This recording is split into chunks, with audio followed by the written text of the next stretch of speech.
Bila aku pecahkan, memang cantik, putih lembut dan kuning cair. Terus makan dengan sedikit kicap dan lada sulah, memang puas. Lepas tu aku sambung pula buat telur rebus 3 biji. Kali ni aku set pada L2, masa masak lebih kurang 12 minit. Proses sama, tunggu sampai siap masak, lalu berbunyi menandakan air dah mendidih, lalu telur pun dah masak. Terus aku angkat dan masukkan ke dalam bekas berisi air sejuk untuk hentikan proses memasak. Bila aku kupas satu persatu, tekstur dia lembut muda sebab aku angkat telur tu cepat sangat. Patutnya kena tunggu dalam 2 hingga 3 minit selepas alat itu berbunyi.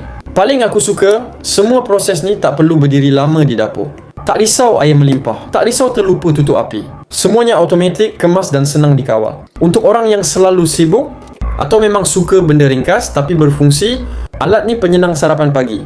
Ada satu perasaan pelik bila tengok telur dimasak tanpa kita perlu buat apa-apa. Bukan rasa teruja, tapi lebih kepada rasa yakin. Macam tahu benda tu akan jadi elok walaupun kita tak pantau.